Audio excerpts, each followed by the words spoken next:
Org.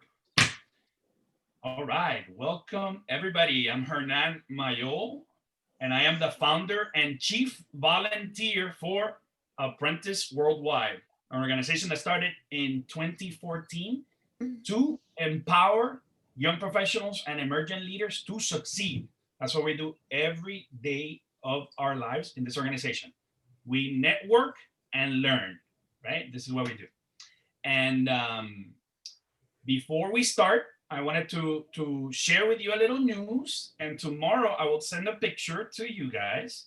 But some of you don't know it, but we just became by a company called Corporate Vision, which is an international magazine, just awarded us the best emerging career development organization in the world in 2020. So we're celebrating this today, marketing people.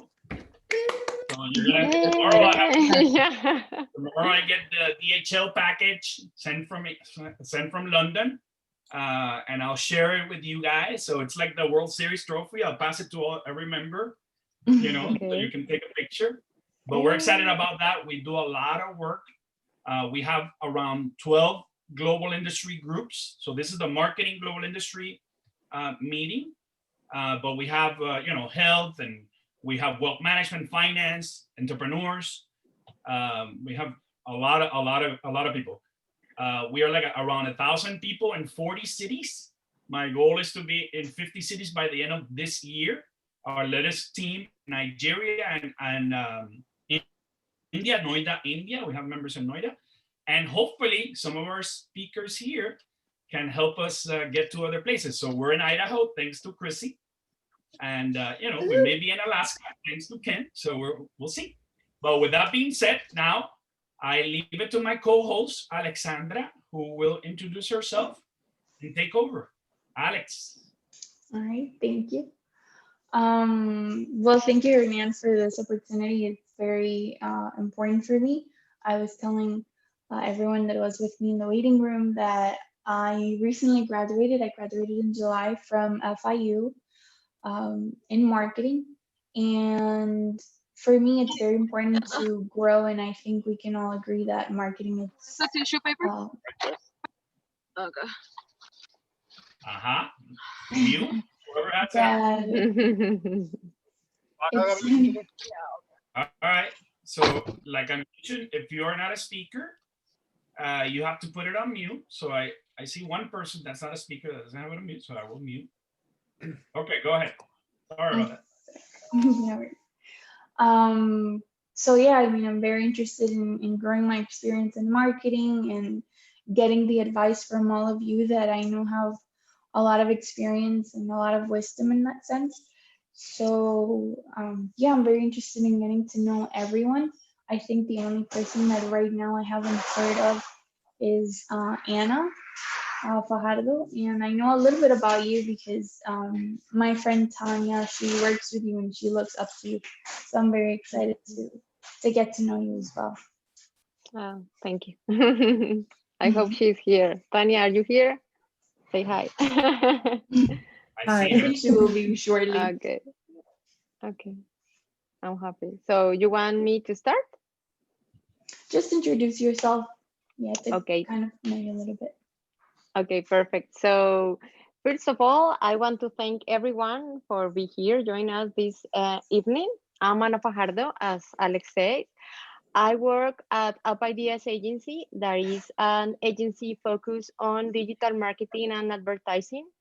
I'm the sales manager of North America and ANCAR region. We have two offices, one in North America and the other one in South America. Who we serve? Basically, we serve companies that have some experience doing digital marketing strategies and like techniques in digital marketing and are ready to go further and take like the next step on their digital marketing strategies. Okay, and basically they need like a team to support and amplify their strategies or basically to improve their digital marketing results.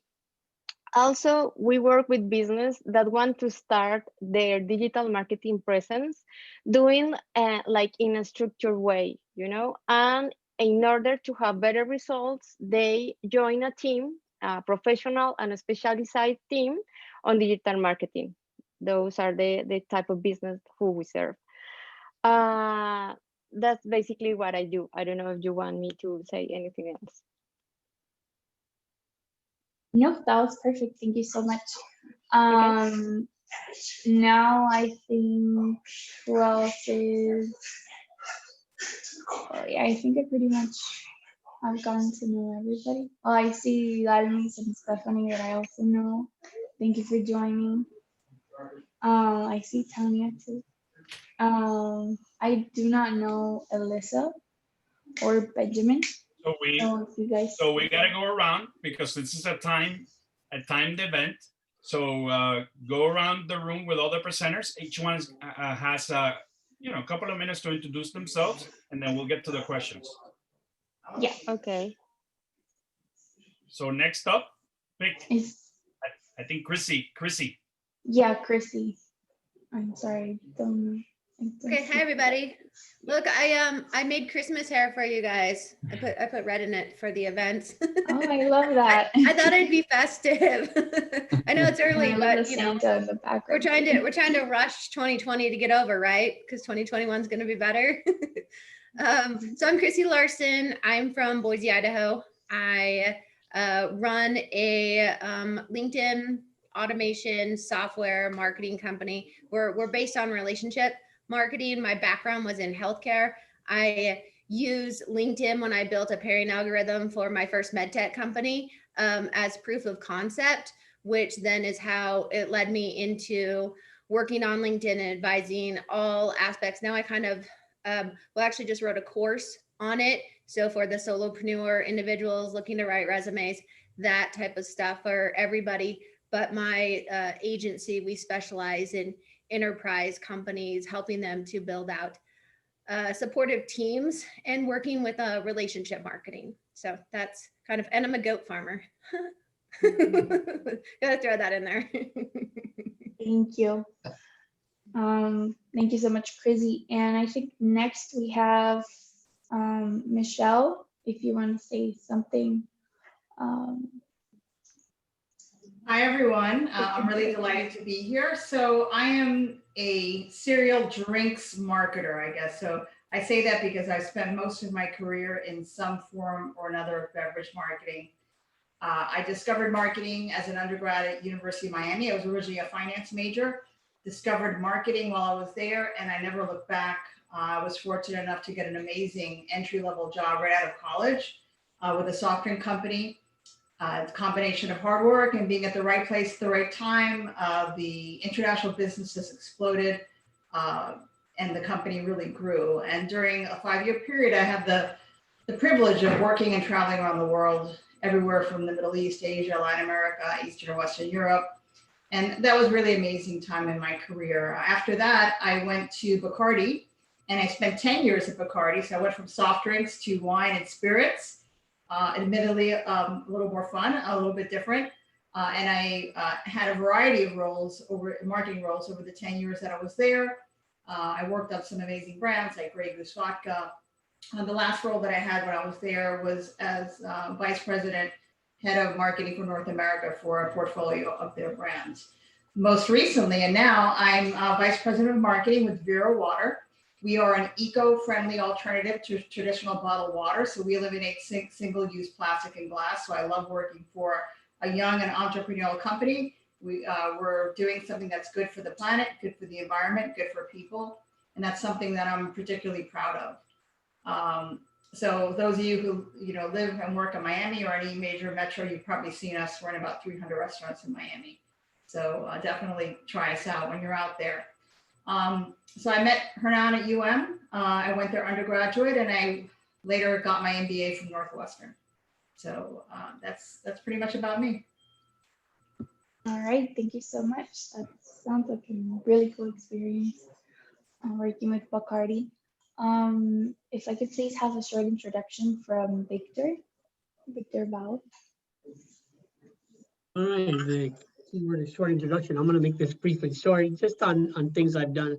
So I've been in the marketing world for, I don't know, 35 years, something like that. I started initially with a small company called UPS when they were doing their global expansions. So I got to work in Europe. I worked in London, Paris, and Madrid for close to 11 years. Came back to the US. I was head of marketing for North America for Club Med, 125 hotels. Then I went from there, jumped into consumer goods. So I went to Yamaha. I headed their Latin American region for marketing, and went to Louis Vuitton. I did all of their digital enterprises at Louis. I spent time at Global Shopper, enhancing that digital footprint as well. So I developed mobile applications, user experiences across web and digital. And then I ended up here. I'm CMO at Retro Fitness. We're the third largest franchise fitness company in the nation, behind Planet and Crunch. That's the short and simple and sweet part of it. And I met Hernan doing our MBA together at University of Miami. The mini helmet. Huh? Thank you so much. That's awesome. I love the experience in Louis Vuitton. It's amazing. Oh yeah. So can I now get the introduction from Daniela, please? I am Daniela Martucci. I am the founder and CEO of DMH Americas, an integrated marketing communications firm. My background is in journalism, and I then grew into PR and marketing. And we service corporations in the financial, technology, and aviation industries. Been around for 10 years. I know Hernan from one of our clients from FIBA. He works the room like nobody else in each one of the events that he attends. So I had the pleasure of meeting him there years ago. I am the vice president of the Hispanic Public Relations Association. I love marketing. It keeps me on my toes. I love learning, and I'm very, very happy and glad to be sharing a panel today with all of you fine professionals, which I look forward to learning from and complementing. It seems like we have a really good complement of what each of us does. So I'm very much looking forward to that. Thank you. Thank you, Daniela. And now, Franco, if you could please introduce yourself. Yes. So hi, everyone. My name is Franco with Ren Marketing, and I studied at Florida International University. I actually studied finance and marketing there. So like Michelle mentioned, she started off with finance. I started off with finance, started doing marketing, and fell in love with marketing. And that's what I'm doing right now. So a lot about what we do is essentially we provide lead generation services to professionals. So whenever a dentist or a lawyer, if they're looking to bring in leads to their business in the form of like phone calls, for example, then we can run paid advertising campaigns to get their phones to ring. And that's what we do right now. And that's what we want to focus on, because we want to be able to not just focus on Google and Facebook, which we're managing right now, but then later on expand into other platforms that are able to provide this traffic and these calls to these service providers.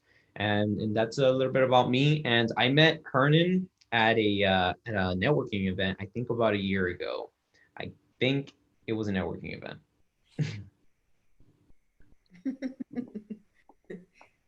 If it wasn't, he made it one. You repeat that? I said, if it wasn't one, he made it one. No, I think maybe because I was thinking maybe I met him at FIU. Maybe he was at an event at FIU, since everyone here is from FIU. I'm not exactly sure. So we have common friends from FIU. Actually, I was a chapter advisor for AK Psi at FIU, okay. and we have a lot of friends in common. Very cool. I was yeah. Look at your LinkedIn connections and you'll figure it out. Yeah, for sure. Then maybe that's how we met. Awesome. I do agree that Hernandez turned every meeting into a networking. He has that talent. And then it's Ken. If you could please do a short introduction. Yeah. Hi, guys. I am just so humbled to be on this call with you guys, Hernan, and I can't tell you how much I appreciate the invite. I don't even know why you invited me, I guess. I can't believe it. But yeah, guys, I'm from Anchorage, Alaska, so I'm not even close to Florida. I'm actually as far away as possible from you guys. It's beautiful and 12 degrees outside right now, so I'm glad that I'm here.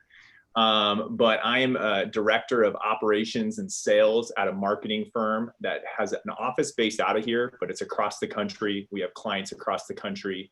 And I was recruited to this company just a couple months ago, actually. I was back in March. The very first day of the pandemic was my first day on the job at this place. And the two owners brought me in to grow the company from a $3 million company to a $25 million company, and then they want to sell. And that's my experience. So I own several businesses. I'm actually originally from the fitness industry. I own a personal training studio. We own online coaching nutrition programs for coaches across the country. And so I have businesses and a lot of business and marketing experience. And so this is my first actual marketing job for a marketing company for other businesses. Over the last 12 years, me managing my own businesses and doing all the marketing in-house to grow the businesses that we've sold before was a very big passion of mine, and I enjoyed it. And now I'm just getting to apply it to other small SMBs, and it's been absolutely amazing. And so I met Hernan on LinkedIn, just connecting with people, networking in that type of way in this new kind of world. And we've been connected from there, and it's been a lot of fun. Awesome. So are you actually from Alaska, or you're just working there? Yeah, no, born and raised in Alaska. I've been all over the country multiple times, all across the world. My family's here, my wife's family here, so it's just easy. That's awesome. Well, thank you for sharing.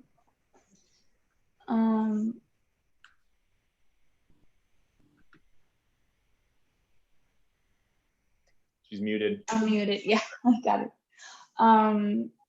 So thank you for sharing to the panelists. I have a few questions about going into 2021 and kind of given all the changes that we so rapidly have experienced, kind of your predictions onto 2021 and maybe tips on how we can keep active and keep evolving with this innovations. So do you guys think that the advertising through subscription boxes will be a continuous thing? I know that during the pandemic, there was a lot of people that were ordering different boxes and different kind of testers of different brands just for a single price. And I thought that was a great idea. And I thought, it's a great innovation. Do you guys think that will be something that we'll be seeing more of? And if so, what is like a strategy to deal with that? Because it's no longer like you can buy it online and bring it to your home. It's actually you have to go through a third party to have it in a box and then sold through that experience.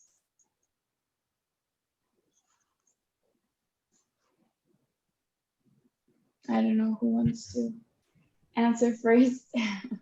Well, if I can add something. So I think that the subscription model is more companies are going to adopt it. I don't know if you've all been paying attention to what Apple's been doing, but Apple has really been investing in growing their software subscriptions, right? So, or their service subscriptions. So their iCloud, their Apple News, their Apple TV Plus, and all these things. And that's because like them, they're noticing that they need to focus on more consistent revenue because over time, who knows if 2 years down the road, their iPhone cannot be the top selling phone in the US or in the world. So they're focused on building that base by which they're able to come up with predictable revenues. So I think that the subscription business model is going to just be adopted by even more companies now. How they'll do that, whether that's through the subscription boxes, I'm not exactly sure. But I think that, a lot of people are paying attention to how some of these companies are looking for that consistent revenue, especially in times like these where for a lot of businesses that just focused on selling products, if people weren't able to go into the store to buy stuff that really affected them. So I think that there's going to be a larger shift towards that model, but how they're able to accomplish that, I think that's something that we still need to figure out. Sure. And if I can add to what Franco said, because I think that that is correct. It's the subscription model is not just about the boxes. And I think it goes even further. I think people today are selling courses, webinars, memberships, and we're all a part of that. And it seems pretty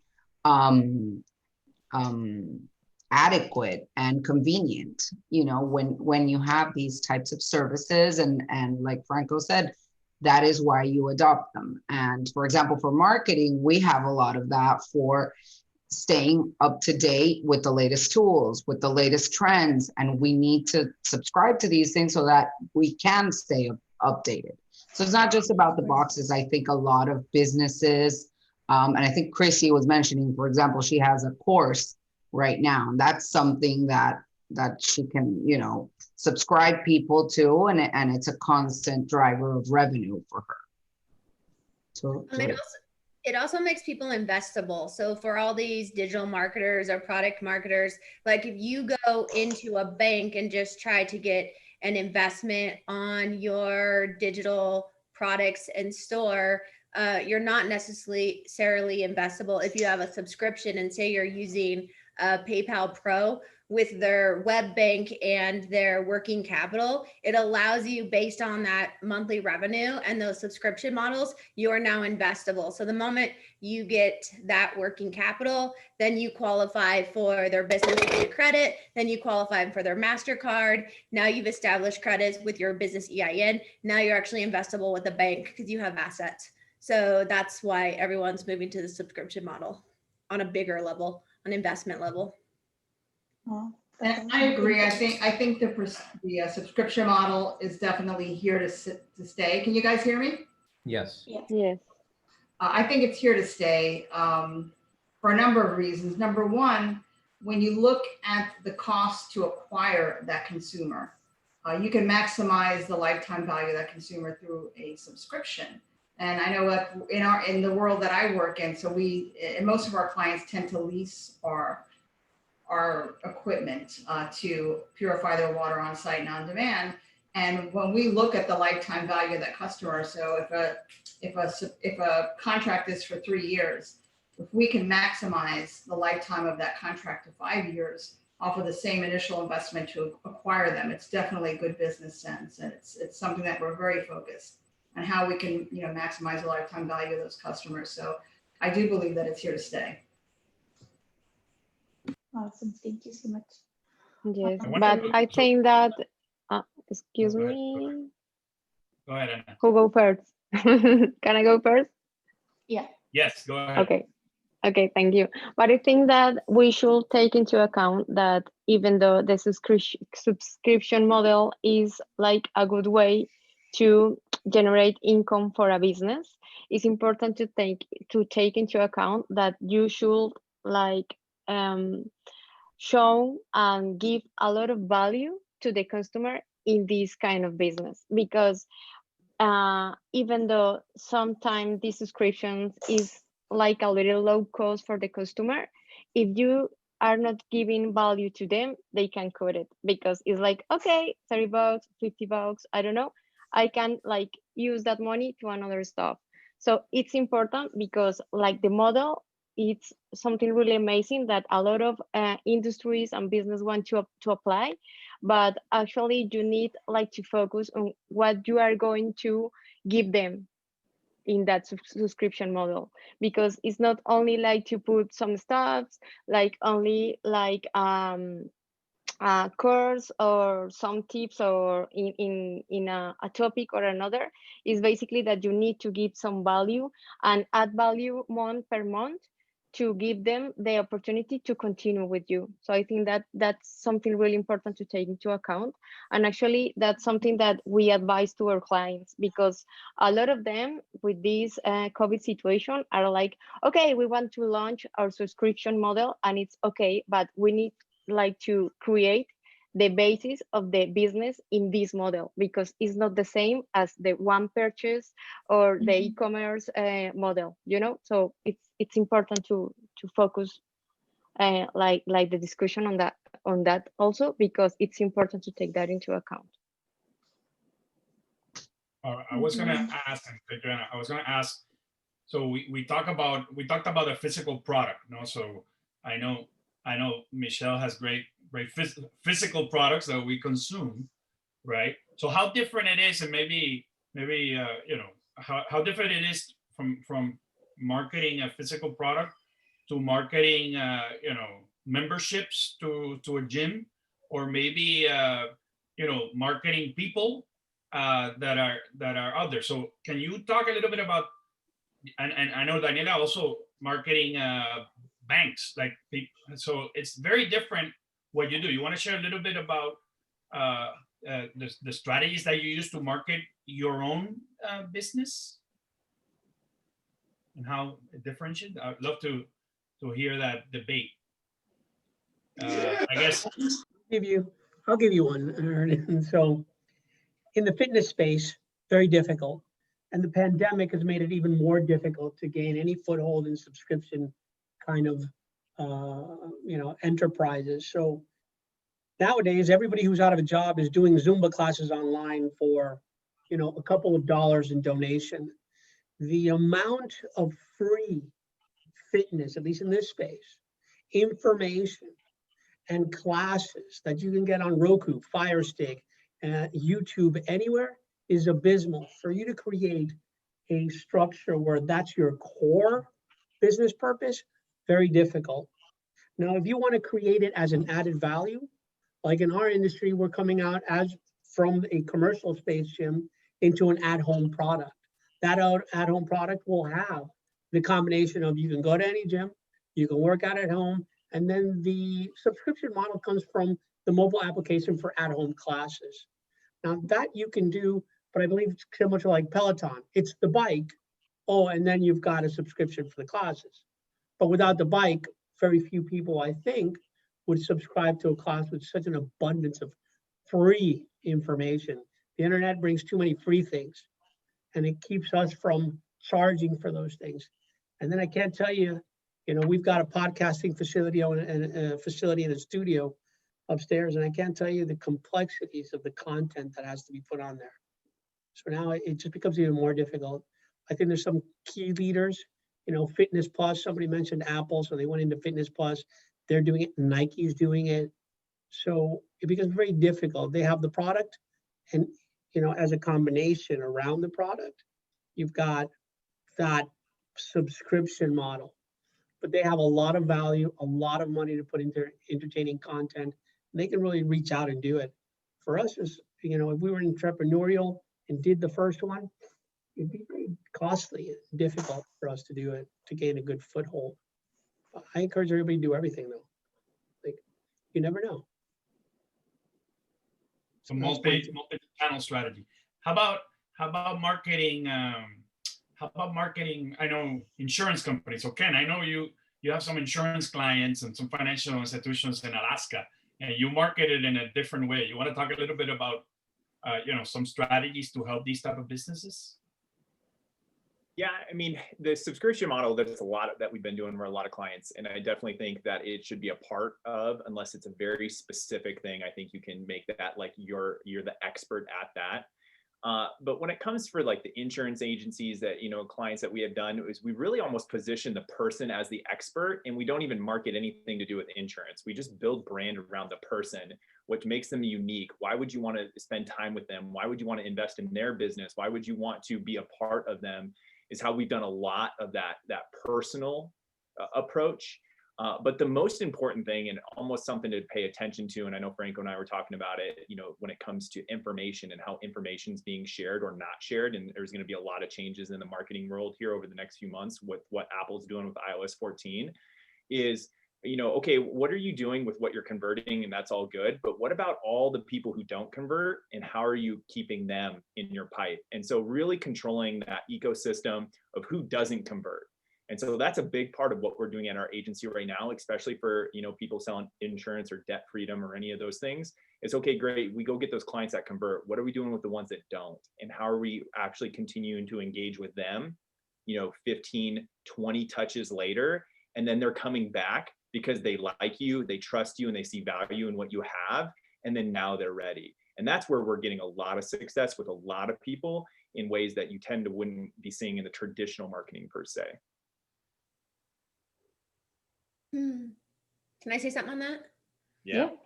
Okay, so this morning we actually did a webinar on kind of exactly this. We had a question. I run a Facebook group called LinkedIn Secrets, and one of the individuals in the group, and the group members, asked how you could drive traffic to your LinkedIn business page. And so we were like, well, let's do a 30-minute topic and kind of dive in as exploration of all the geeky stuff that you can do that. So we went in and we found an article. So one of the best ways with like LinkedIn, for example, is you can tap into someone's first, second, and third level connections. So we used and then on Friday, we're going to go in and show people how to hack Facebook groups to drive traffic topically to LinkedIn. So it's kind of like taking them from like a social networking group to your business front door, and then showing your best foot forward. So we were using a Shopify store as an example. So we found an article that was 10 top things to do for business owners in 2021, or the best skills for business professionals in 2021. So we showed what these skills were. And then based on each topic, they'd basically put in, it was an entrepreneur article, and they'd put almost hashtags for each one. So then we knew that we could, as a marketer, basically have that as the anchor topic and then create 10 waterfall topics off of that hashtag, and then reach out and tag individuals that were experts. So the first one was build a Shopify store. So we went into the network, found everyone in the Shopify, tagged them in that, and then created 10 posts for the week live to show them how to create those waterfall and then to engage the audience. Now you're setting up an opportunity to retouch those individuals that you've already targeted in your network to connect with. And then you're setting an opportunity for them to show their expertise, kind of like you've done here with bringing everyone to show their expertise and re-engaging them and getting them by putting them on a pedestal. Now it's going to move them forward because it wasn't about you, you made it about them and you made them special. So it's a really cool opportunity to be able to do that, especially on LinkedIn, because then you have access to their entire first, second, and third level connections. So when we were doing that, we found a girl that had just gotten a second interview by when we looked up that, or when we were Googling the hashtags, we found she had just got tagged IBM. IBM has 12 million followers. They responded, congratulations. She only had 1,500 connections. Viral had 12,700 and something responses to that. She doesn't even have that many connections. So it kind of shows the power of what the amplification on having a viral post and re-engaging and making people feel special without a pitch. How you can use that and to keep them engaged and build that rapport with them. Our main star here is really great at that. You're talking about funnels, right? I know, Alexandra, you worked in Mercedes-Benz for a little bit, right? Yes. How was your experience as an intern working for Mercedes-Benz selling a luxury product? So you have, by the way, we have people here that have been marketing for 20, 25 years, luxury brands. Maybe they can share, you can share a little bit on that. Yeah, so I worked for about 6 months with them, and it was pretty much bringing in their boutique, their luxury boutique into Shopify. Again, because of all the new trends and preparing for what was coming with COVID. So I definitely had to explore a lot of different platforms and options to sell services and products. So I think it actually brings me to my next question, which was like a good strategy to see what platforms we can separate or use in order to sell services and to sell products. Because I know there's there's good platforms for both, but there are specific ones that are like for services and there are specific ones for products. For example, like Chrissy mentioned, LinkedIn, it's really more on the personal level, and services, it's a more person to person. And I think it's interesting we speak a little bit about how to exploit the potential of the different platforms to sell a product and to sell a service. So, Well, oh, sorry. Go ahead. No, I was gonna ask. So because some people work in different ends, right? So some people have marketing budgets and they have to hire people or they come up with their own strategies. And then you're on the receiving end, you're the one promoting on behalf of brands. So I wanted to hear the perspective from both sides. So maybe Daniela, since you were gonna talk, how do you manage the brands that you take care of? And then one of the people that manage brands, how do they select, their avenues to market? Maybe as an idea. Correct. Yeah, that's completely true. I was going to say something for Alexandra and all of the younger people. There's no one size fits all strategy. Even when you're talking, okay, I'm going to market B2B, or I'm going to market B2C. Every company is different, and there are so many tools out there.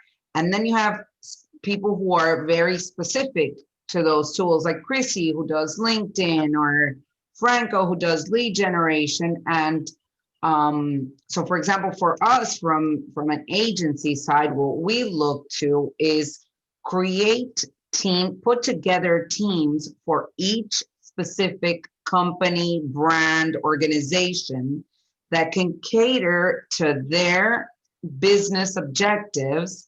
And then if we have something that the agency doesn't have that we need as a complement, so let's say I need lead generation, then I would partner with somebody like Franco and bring it from the outside, because the idea is that you always give the most expert professionals to your client. They have to know the business, whatever it is, if it's luxury or fitness or aviation or banks, like you said, and it's what we do. We have to know the ins and outs of the business to be able to know how to grow it. And then the other thing is you have to think outside the box, because a lot of times this is, these are all these perfect scenarios, but a lot of times you're dealing with clients that have that have budget constraints, and that they have maybe one marketing person in-house, and sometimes it's not even a marketing person. It's somebody from the business side managing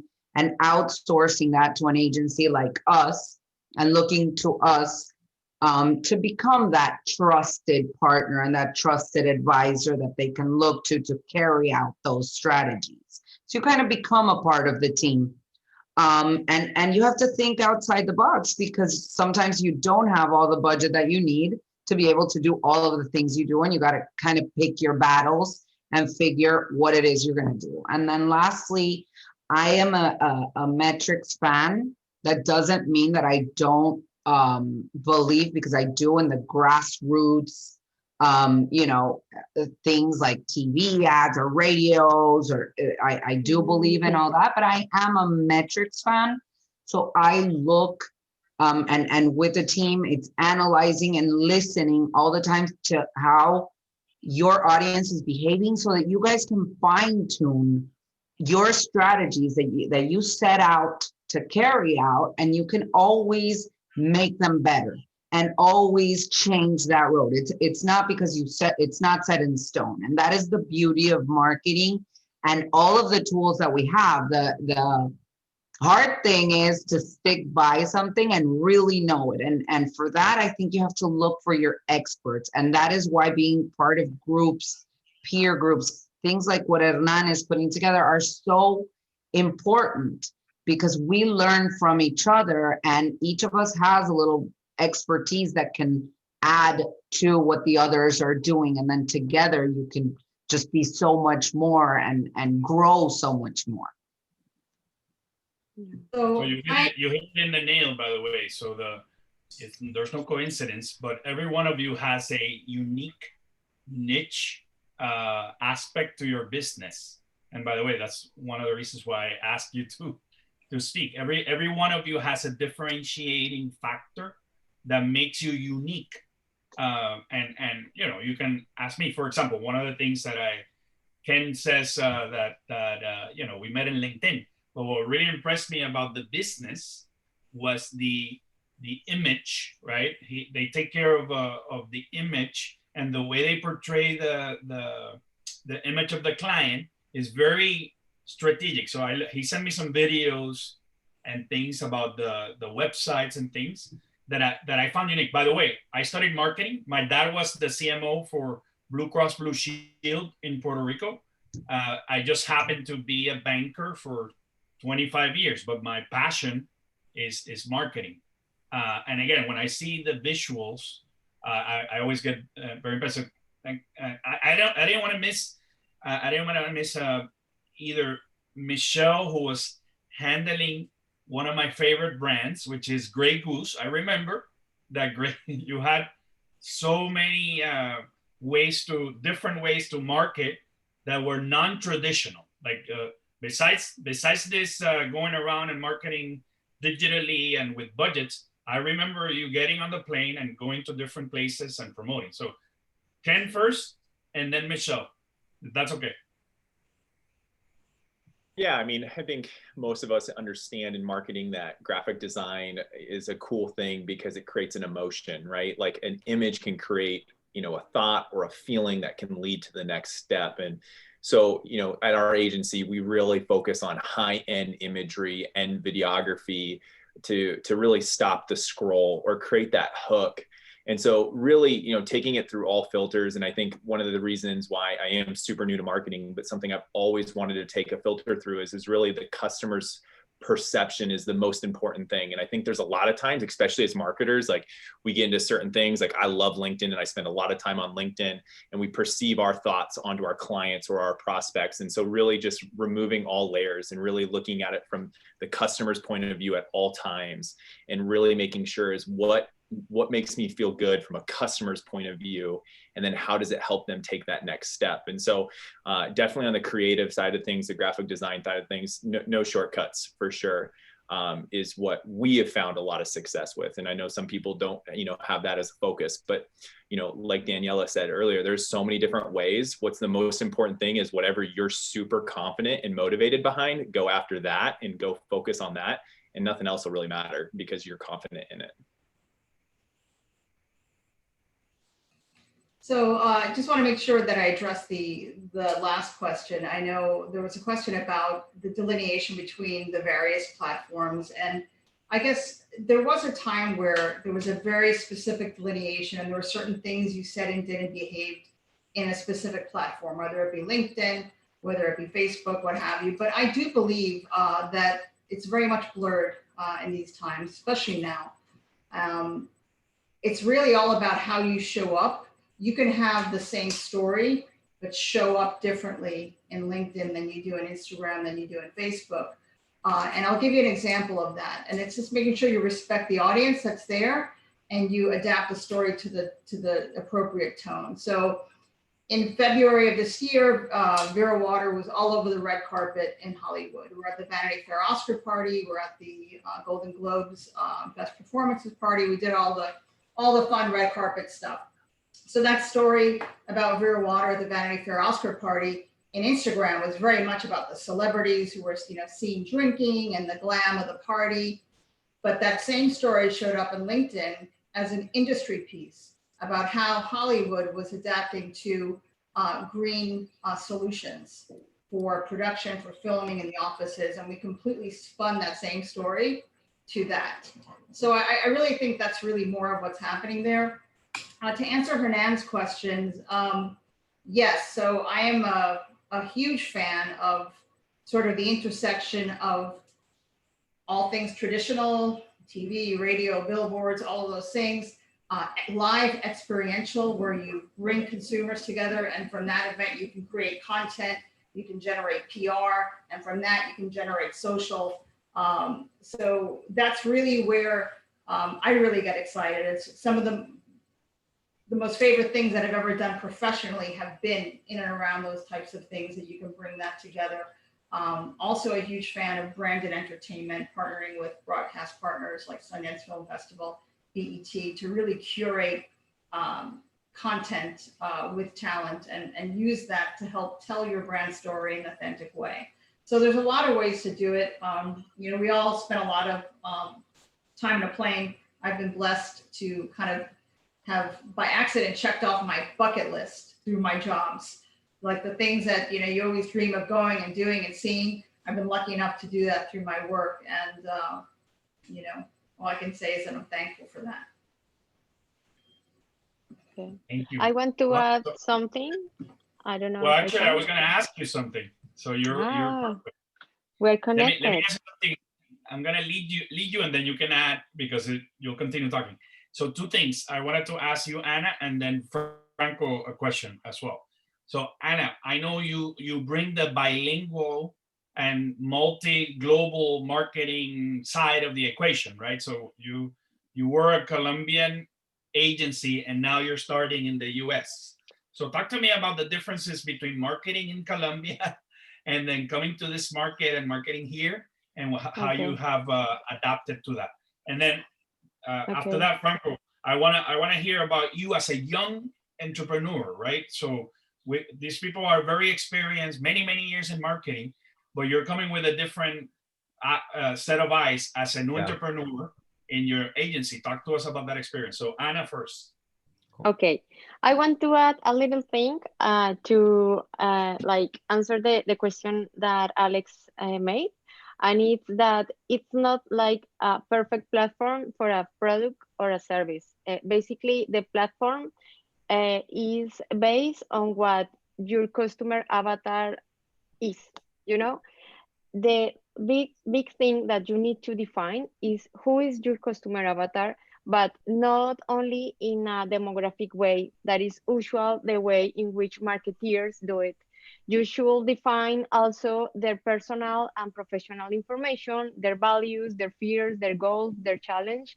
And basically that information, when you put it like on a way that you can like make decisions, gives you like a good orientation in which what platform it's like the good one for your products or your services, you know, because actually what all of those that are here says is that. So just to take it into account.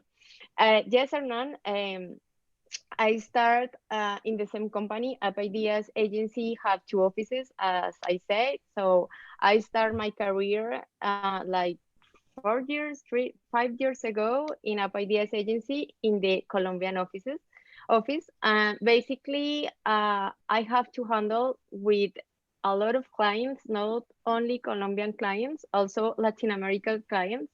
And I must say that marketing there is so different that US marketing, you know, because basically if you in the US your customers are more like used to have to pay for a lot of stuff, and in Latin America people always want like to keep the budget, like to have more for less, you know. So you have to be, or you must be really creative to actually get those customers or get that their products or their services like be shown to the people. Okay, there's something really interesting too, and it's actually that the platforms performs different from the US.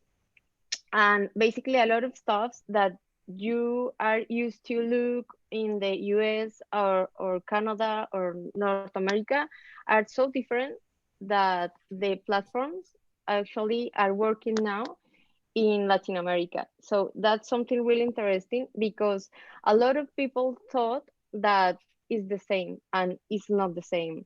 Like the Instagram shop, Facebook shop don't work there as work in the US. So it's like a really change of mindset, because in the US stuff works really different that works actually in Latin America market. Okay, there's another stuff, and it's the brand perception, and it's that in different markets, consumers are more used to use some kind of products that other markets, you know, and actually the client service it's very, very different. And actually, this is a little history that I says to Tanya, that is our new intern that is here, and she get the internship because apprentice like help her do that. And it's that I don't know if you know that Starbucks it's operating also in Colombia, and the perception of the brands in the US and in Colombia are so different. In the US, Starbucks coffee is like a normal coffee, it's a regular coffee that you take in, I don't know, wherever you want, whenever you want, okay? In Colombia, it's actually like a luxurious product, you know, is expensive because you can get a coffee from $1 less, if I can tell you. And actually they have to make like an all marketing experience around the coffee to make you like buy the coffee, enjoy the coffee, and do it regularly because it's kind of expensive when you compare it to another brand. So actually, when you get it's funny that you mentioned. It's funny that you mentioned that, but you're right. In the place where people live coffee, right, grow coffee, and Juan Valdez happens to be the national brand. Yeah. You have Starbucks in between. They're like, what am I doing here? And they're doing good. It's just because they market a little different. Yeah, yeah. I actually, if there's a, you know, how do I sell venados or elks in Alaska? That's a yeah, good I question. know. And actually, Starbucks must do two stuff to enter in the Colombian market. One of those is to buy Colombian coffee and serve Colombian coffee to people, because if there's no Colombian, people are not going to take it, you know?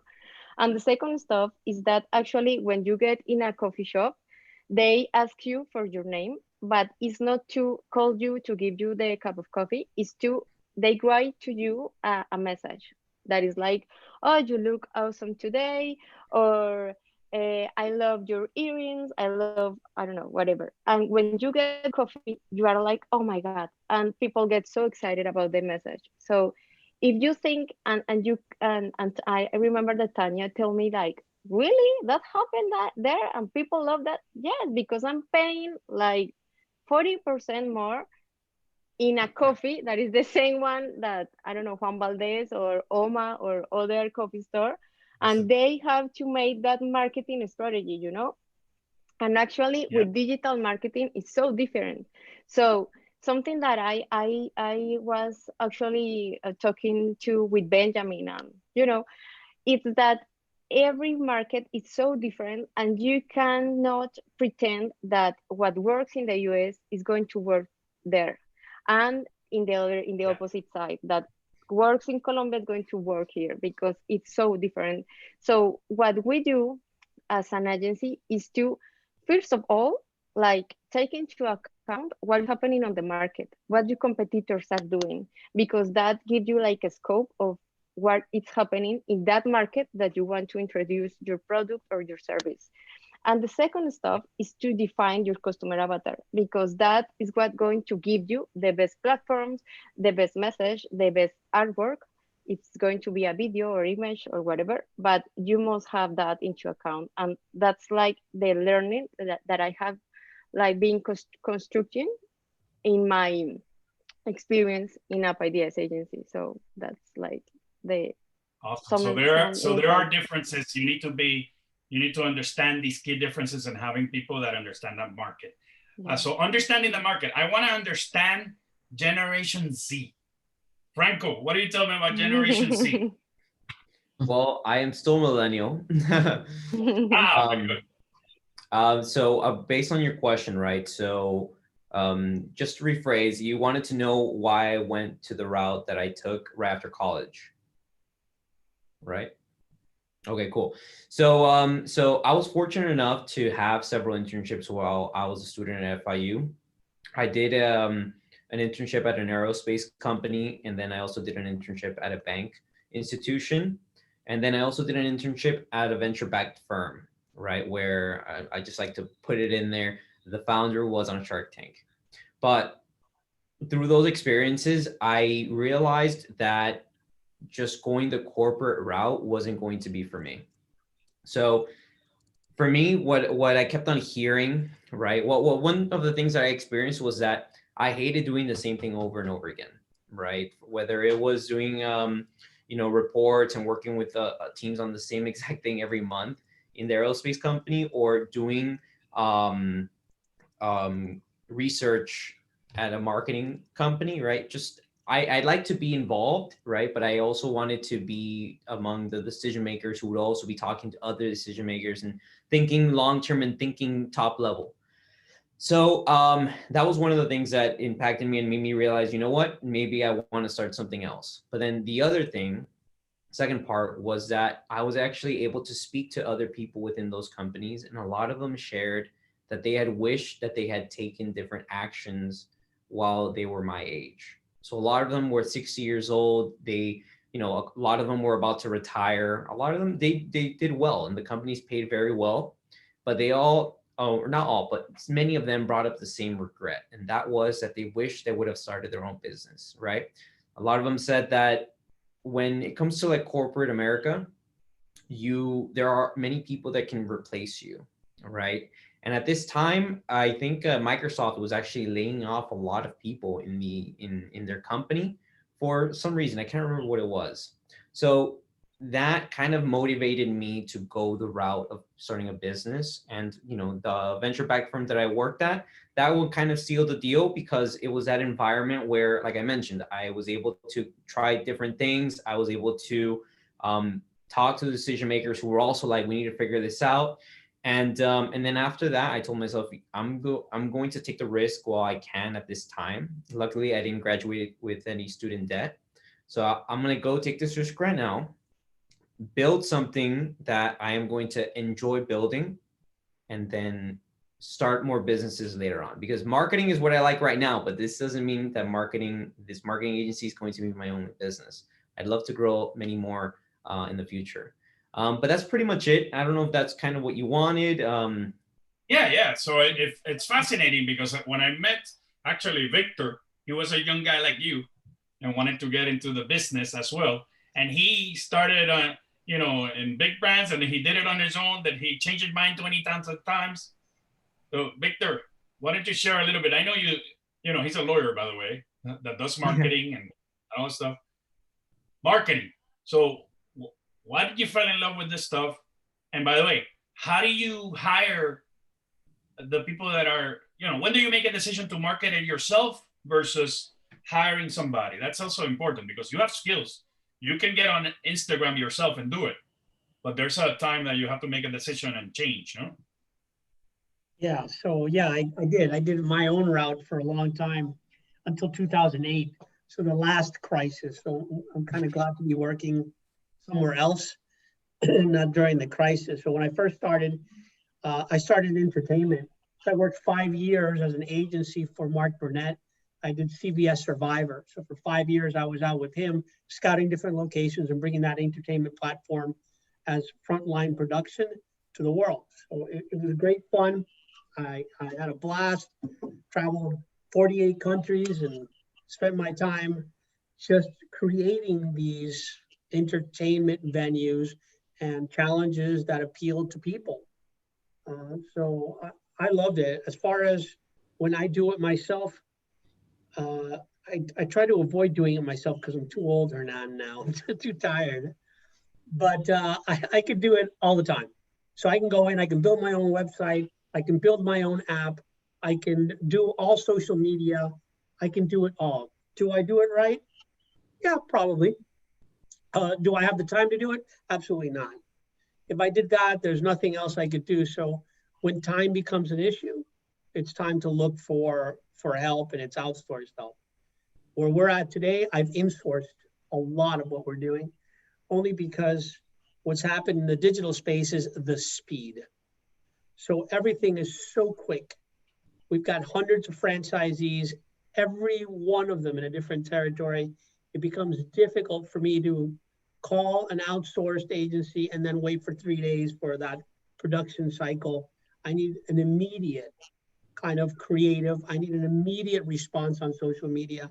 Everybody knows today, one comment on something that you've published that came out perhaps in the news is enough to drive the whole world nuts about you and create a very negative reputation very quickly. So being able to immediately take care of that with the wording that we want to create on the spot too, because we're on the fly creating our own verbiage in our own tone, it becomes more difficult to outsource today, I think, than in the past. I think once you get it going, I think it's easier to continue it. But then again, social media is my worst enemy. You know, it's your biggest friend and your worst enemy because it takes seconds. And being able to handle all those complaints and everybody who just doesn't like, half the people don't like anything. Just the other half don't either. But it's hard managing that. Social is probably our most difficult one. And even with what we publish across social, the good thing of an agency or doing it internally is we get to understand what's going on very quickly. So our learning curve internally as a team is much greater by having an internal resource. And we educate that resource. So that means that we let them take all of their classes, certifications, whatever they need. We're lucky enough to have, you know, dedicated business managers and, you know, across social and Google. So we deal with them daily and it helps us understand and learn internally. But, you know, social is going through a lot of changes. We posted an image of, you know, we're in the gym space. So we posted an image of a normal, you know, person, you know, on a run. And now, you know, you can't, you'll get dinged by Facebook for creating or publishing any image that creates a negative self-perception of oneself. We were at Senate hearings on the closing of gyms in New York. We tagged 2 governors where we have a large footprint in New York, New Jersey. And right away they put us in Twitter jail. So we were out for 3 days because you can't even tag people, even though it was a Senate hearing from their own state. So social is becoming very difficult. They're editorializing of everything, just making it a lot more complex. You know, your ability to answer just very quickly, create the same thing. It's too fast. So we insource a lot and outsource the simple. Thank you, Victor. Daniela, you wanted to add? I did, because at the beginning, and Victor kind of has those 2 outlooks, and then Franco was talking about how he made the decision, you know, to go out and venture on his own. And when we first began talking, Alexandra was telling me, you know, that was something that she looked to do some days, like own her own marketing business. And if I can offer, you know, some words of advice, you know, from somebody who's been in the industry, I worked for the bigger firms, global firms. And I think that because I am a millennial, I'm one of the older millennials, but I'm still there. And in our day, you know, the pride was to go to corporate America and work, you know, the pride for our parents, and you went to college to actually, you know, join a big firm and be a part of someone. And today I thank them for that, because I think that was a foundation for me to be able to have built a successful business from the ground to 10 years, because you need the connections, you need the structure, you need the hierarchy, you get to know people, and you learn how to work your way up. I don't know about Franco, and I'm not saying that, you know, that you can't build it from scratch and just that you have to go that route. No, but do work with other people and do work with other companies, see how they work. Learn from them, learn about their structure, because that is going to give you the discipline that you need to be able to run a business, because it's contrary to what everybody thinks. It's not, you know, that you own your time. You don't. You know, you just love it so much that you're there 24/7 and you give it your all. And if that is your passion, then, you know, by all means pursue it. But make sure that you learn and have experiences in whatever you like, and experience what you're doing right now, Alexandra. Learn how they built the business. Go into talk to the finance people. And all of these things are going to help you be able to run a business down the line. I'm gonna tag on. I'm gonna tag on to Daniela. The experience that you get as an entrepreneur of doing your own thing is critical for you to succeed even in a corporate world. But without understanding, like she says, that corporate structure and what you're really doing here versus what you were doing as, you know, I'm going to do whatever I want kind of a scenario where you're doing your own business and learning how to work within a structure, you need both.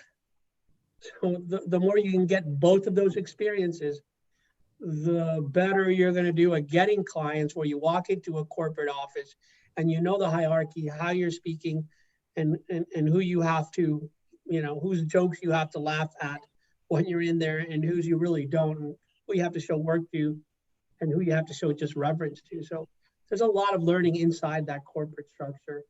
And the entrepreneur side, I think there's a lot of learning from the corporate structure about entrepreneurship and the way we do things outside of corporate America. So both are critical. Stick to what you're doing. Thank Yes. you. I appreciate your advice. Yes, and I want to add only one stuff that actually I say to all the people that already asked that. And it's that you need to understand that when you are on a company, you receive a salary of your work, of what you do month per month. And when you start to be an entrepreneur, you have an income. You know, you don't have a salary in which that you can spend on your stuffs, I don't know, buying things or whatever. You are going to generate an income that's going to help you like to improve your own business, but there's no more salary. And I think that is like the first step that you need to take into account in the moment that you take that risk and take that choice. And is that to change that mindset, because it's really different. The process in which you gain or you have a salary and to have an income to maintain and improve a business. So that's the only thing that I want to add. Thank you. Yeah, I think I wanted to real quick before I forget. So the banker in me comes here, right? And I'm gonna ask two difficult questions, right? Number one is, why should I spend my money in people that post beautiful things and I don't get any traffic? How do you manage my return on my investment? How can you guarantee me that my money is worth it for me to hire you guys? Number one. And number two, you know, as a young entrepreneur, right? Or somebody starting in their career, somebody told me that that marketing people don't make that much money, right? That you're going to be an investment banker or something like that. Do you guys think that a marketing person can make money?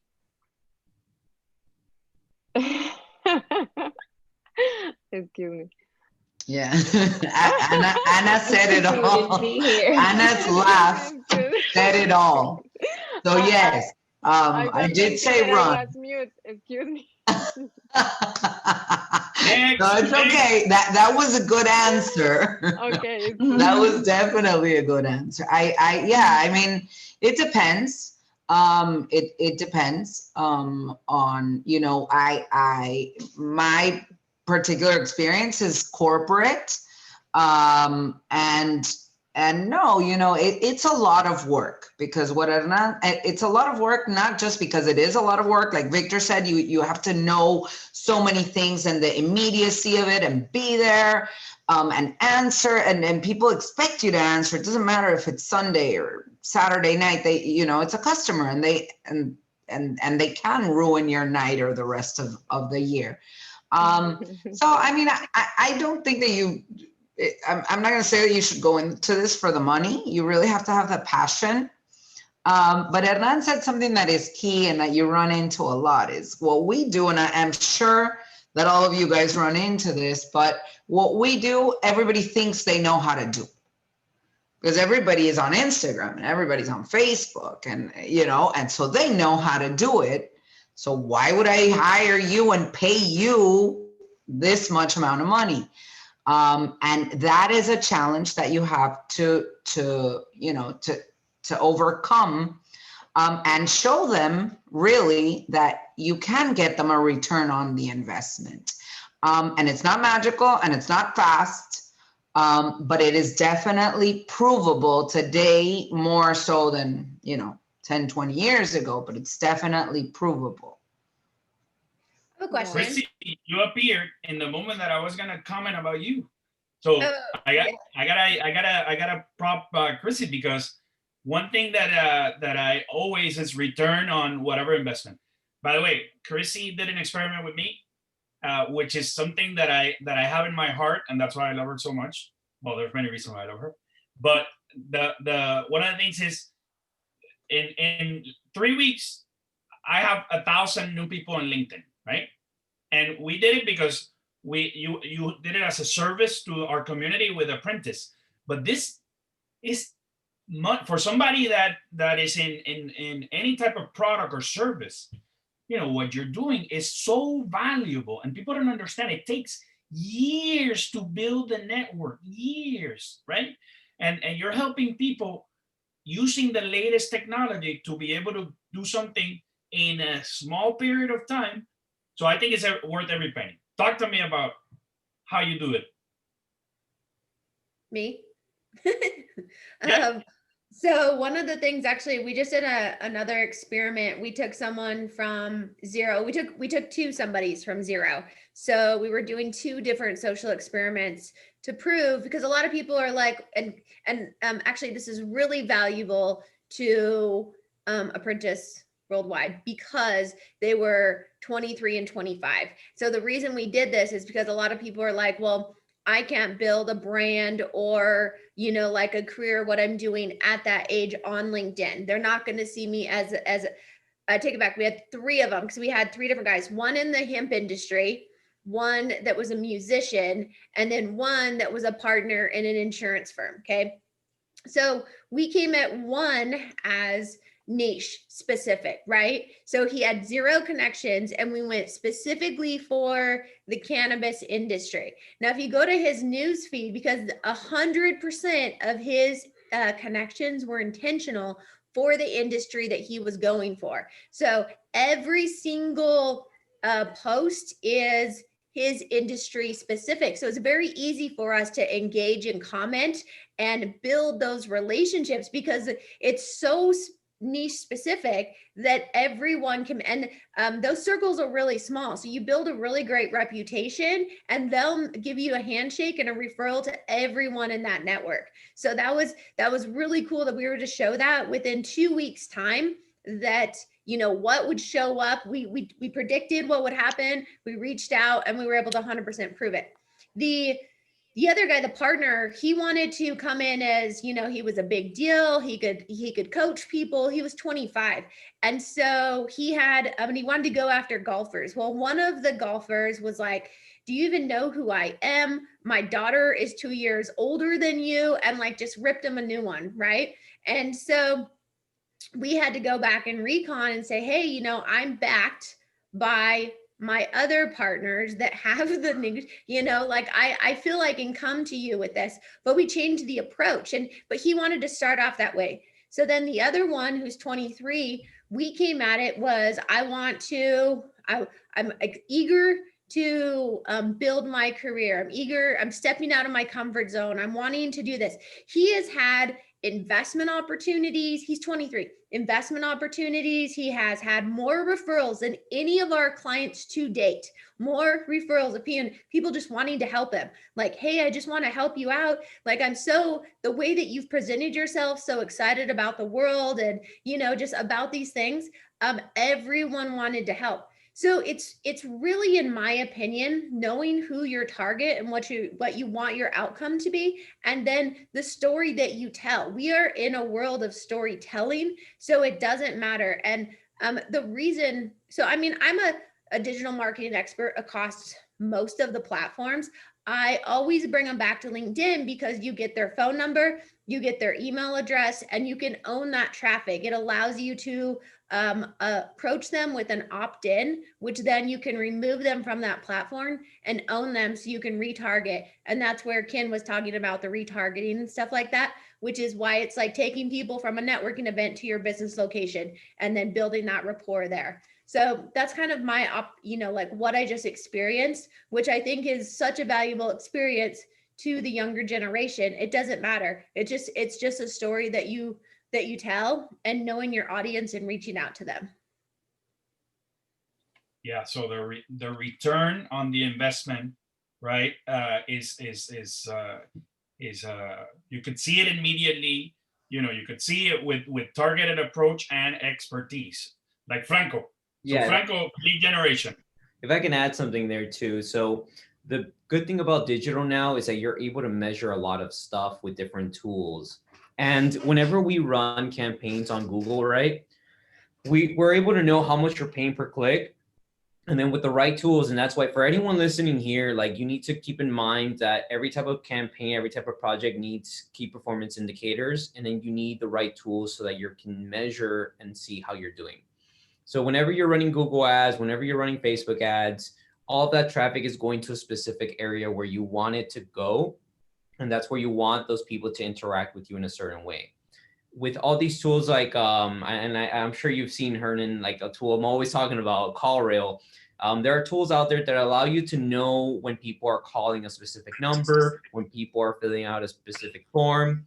And with the company's internal metrics, like let's say I get 20 calls and I'm able to close 10%. So in this case, two people become a client, then you're able to show that return on investment and show the client what the return is, right? In some cases though, it can be a little bit difficult. I was speaking to a business the other day where they do a lot of Amazon, right? They sell thousands of dollars worth of Amazon stuff. They're not doing anything anywhere else. And they're getting sales on their website. So some of the traffic that you get on Amazon, because they are running PPC and they are really killing it on the organic side on Amazon, some of that ends up trickling down onto organic search traffic, right? So some things are lost along the way and you don't really know where it is. But if you understand and have the right tools in place so that you direct traffic through a particular way so that you're able to measure it, then you can show those results. Well, thank you, because I'm a picky guy, and if I have budget, I want to make sure that. Yeah. Yeah. So Anna. Okay, thank you. Is it worth it? Is it worth it, Anna? Excuse me? Is it worth it that I pay for you to help me out? Of course, worth it. Let's talk later.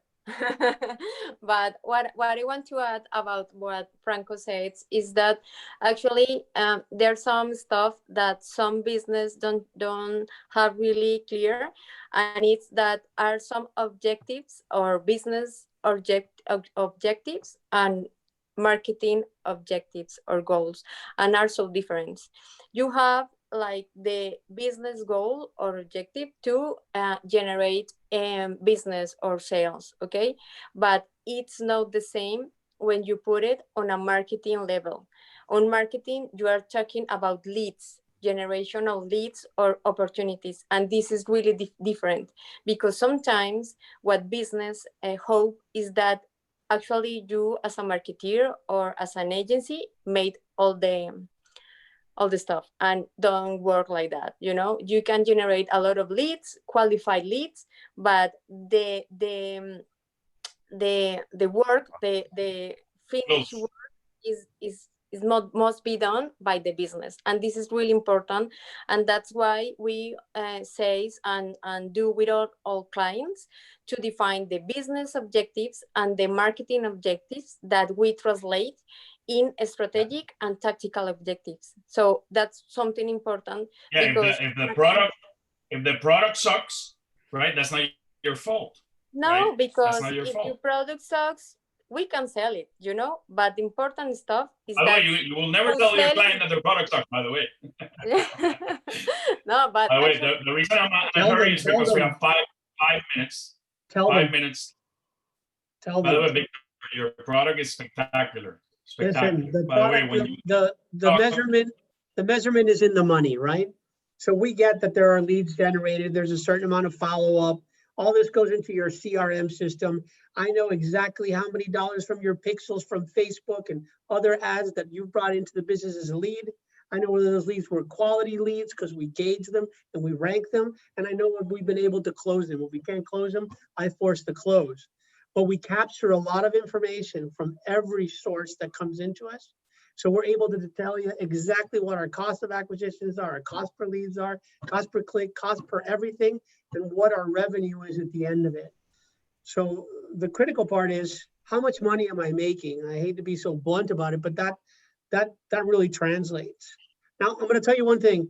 The agency side, I've worked with a couple of agencies. The best agencies that I've worked with are the ones that questioned my business model.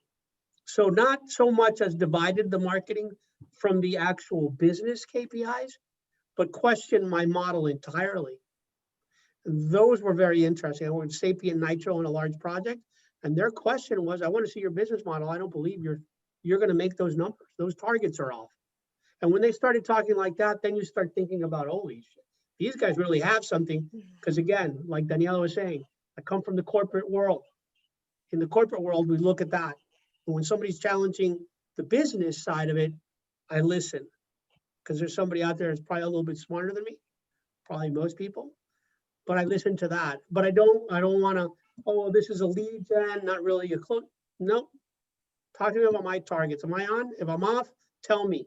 And then let's talk business. Sorry. Daniela, I want to get into the New York Times, please. Can you get me to the New York Times and or the Wall Street Journal, number one? Me too. Just New York Times. Yeah. So that happens all the time, Daniela. I know Yes, it with a lot still of bankers that happens. think that they're gonna It still Yeah. happens. It still put happens. me in the Financial Times front page, please. I actually had David on. I had David on an interview while we were here. So I had to like, are you connected and whatnot. So Hey, he's like, why aren't you we here? have- I'm like, I'm with Hernan. Well, I love David, you know. We have a few minutes. I did want to. What? I'm going to give social a plug. The other day we posted, because they're closing gyms across the country. So we posted on Instagram a statement from one of our clubs on behalf of one of the clubs in Philadelphia, and the New York Times picked it up, and they picked up the quote and they published it. So that was an amazing feat. Hey. Nice. I chalk it up to luck, though, Daniela. Luck. Well, listen, one of the things that before we close, because we have a few more minutes, and we'll have rapid fire advice for our young professionals. So I want to acknowledge my team, right? So the people from Apprentice Worldwide. So we have Stephanie, who's been with us for a while. She was from AKSI. Now she does marketing and helps with the marketing for a non-for-profit. Talk about difficult, right? Stephanie, so raise your hand, say hi.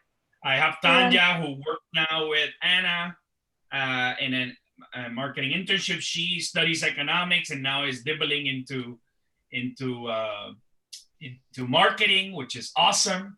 I had Benjamin, who is in Boston, who actually has a watch company that he's trying to promote and get marketing ideas. Alyssa, who worked, who was in AKSI as well, worked in marketing as well for Havas, I think, Havas. Yeah, I worked at Havas. Of course, Havas. Yeah. So these are my teammates. And then I have, of course, Anna is one of our mentors. Anna, you saw. And then Idalmis is the leader of our women's leaders team. And she is a top executive. She was a top executive at a healthcare firm. And now is a coach for our team as well. So, and Chrissy is also one of our newest mentors. So the reason we do this is to help the next generation, the people in our team, but also we provide value to the general community, and we bring people together. We create, so Daniela knows, right? I'm a networker. I bring people together. So I'm using my skills to help the next generation. And the leader, for example, of this and my co-host, which did a great job, Alexandra, she's been doing spectacular. She's been with us for 4 years, and she's I'm very proud of you. She knows, and the work that you do. So you're gonna make your dreams come true. But Thank you. just to a final few more minutes, because I hate to stay longer than 8:30. One sentence or two sentences, advice for the next generation, starting with, I guess, Daniela. Okay. Passion, listen to your customers, think outside the box, and always, always keep learning. You're never done learning in this industry. Thank you. Thank you, Daniela. Chrissy, advice.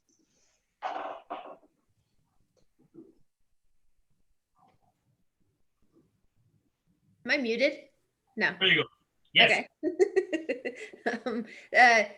Don't be on mute. No, just joking. Create a roadmap for success and then always be looking at it. So I think having something that you can follow and creating that roadmap, I always like to think of it as like a candy land or something, gamifying what I can do. So I found that if I gamify and build a roadmap that we're always looking at to see if we're hitting those markers, it helps people stay on track.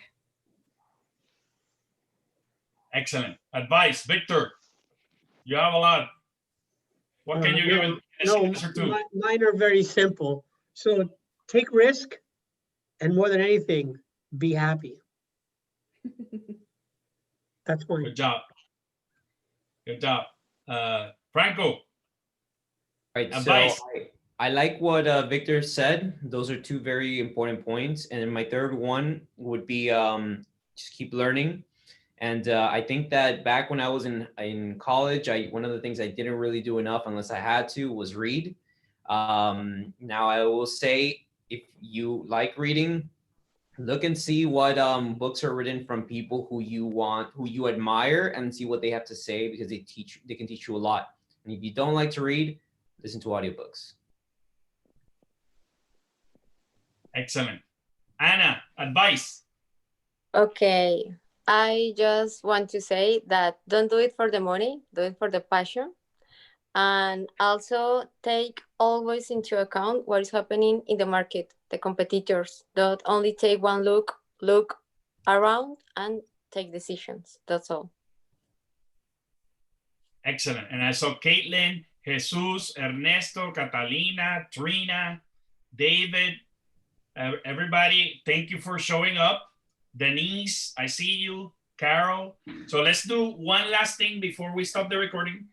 Let's take a picture, group picture. If everybody can turn on their video, we'll take a picture, and then I'm going to tag all of you in the picture in our LinkedIn page, so you can connect with each other. Is that good? Let's do it. So comb your hair. Victor, you too. No worries here. Okay, anybody else? Carol, I'm giving you a chance to show up. Ernesto. There you go. Boricuas al poder, por fin. Esa Carol. fun. Puerto Ricans. Colombians. Okay, 1, 2, here we go. Isabel, welcome. Ready? I'm giving you 2 more seconds. Caitlin, Catalina. Catalina, 1, come on. 2, and cheese. Excellent. Let me stop the recording.